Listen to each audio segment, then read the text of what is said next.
یہ ریڈیو صدائے حریت جموں و کشمیر ہے، محمد طارق اپڈیٹس کے ساتھ۔ بھارت میں کانگریس کے سینئر رہنما اور سابق وزیر داخلہ پی چدمبرم نے کہا ہے کہ مودی کی قیادت والی حکومت میں بھارت نہ صرف اقتصادی طور پر بلکہ سیاسی طور پر بھی الگ تھلگ ہو گیا ہے اور پوری دنیا پوچھ رہی ہے کہ آخر بھارت میں کیا ہو رہا ہے۔ جموں و کشمیر میں حالات ٹھیک نہیں ہیں اور شمال مشرقی بھارت جل رہا ہے۔ بھارت میں شہریت سے متعلق ترمیمی بل کے نفاذ کے بعد پیدا ہونے والی صورتحال پر چینی اخبار ساؤتھ چائنا مارننگ پوسٹ نے لکھا ہے کہ نریندر مودی نے اس اقدام کے ذریعے خود اپنے ملک کے خلاف ہی جنگ چھیڑ دی ہے۔ مودی حکومت نے شہریت ترمیمی بل کے ذریعے ایسا اقدام کیا ہے جو سیکولرزم پر مبنی بھارتی آئین کے یکسر منافی اور جرمنی میں نازی دور کی کارروائیوں سے مشابہ ہے۔ بھارت میں شہریت سے متعلق متنازع ترمیمی بل کے خلاف بھارت کی مختلف ریاستوں میں احتجاج کا سلسلہ جاری ہے، جبکہ دہلی میں مظاہرے پر تشدد شکل اختیار کر چکے ہیں۔ آسام سمیت بھارت کی مختلف ریاستوں میں متنازع قانون کے خلاف ریلیوں اور مظاہروں کا سلسلہ جاری ہے۔ مظاہروں کے دوران بھارتی فوج اور پولیس کی جانب سے طاقت کے استعمال کے نتیجے میں آسام میں اب تک 6 افراد ہلاک جبکہ سینکڑوں زخمی ہو چکے ہیں۔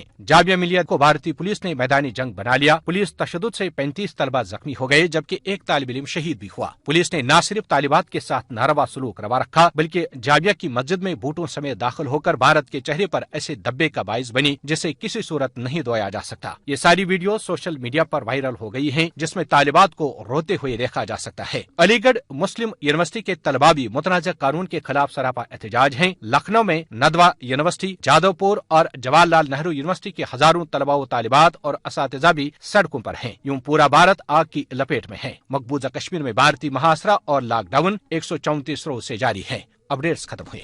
بھارتی وزیر نریندر مودی نے ایک موقع پر نعرہ دیا تھا کہ بیٹی بچاؤ بیٹی پڑھاؤ۔ اس نعرے کی حقیقت کو جاننا ہو تو ہمیں بھارتی شہروں ممبئی اور دہلی کو خاص طور پر جاننا ہوگا کہ ان شہروں کو خواتین کے حوالے سے غیر محفوظ ترین قرار دیا گیا۔ بھارت کے حالیہ متنازع اور مسلمانوں کے خلاف بل نے بھارت بھر کے مسلمانوں اور یونیورسٹیز کے طلباء کو شدید متاثر کیا ہے۔ طلباء اس بل کے حوالے سے اپنے جذبات کا بھرپور اظہار کر رہے ہیں اور اس متنازع بل کو واپس لینے کا مطالبہ کر رہے ہیں۔ دوسری طرف بھارتی پولیس طلباء کے ساتھ کیا کچھ کر رہی ہے، ایک طالب علم ہی کی زبانی سنتے ہیں۔ اپنے لیے پروٹیکٹ کرنے کے لیے کچھ بھی کر سکتے ہیں۔ دیکھیے جب پولیس سے انہیں کچھ مدد نہیں مل رہی ہے تو انہیں کچھ کرنا پڑے گا۔ پولیس ان کو مار رہی ہے، چھید رہی ہے، مر بھی رہے ہیں۔ کل بھی 3 لوگ مر چکے ہیں اور پولیس نے کل ایک یہ کیا ہے کہ جامعہ کے جو گرلز ہاسٹل ہے اس میں گئے ہیں، انہوں نے وائر کاٹی ہے اور وائر کاٹنے کے بعد ان پر ڈنڈا چلایا، لڑکیوں کو مارا ہے۔ دہلی پولیس ہے کیا کر رہی ہے، کیا ہو چکا ہے۔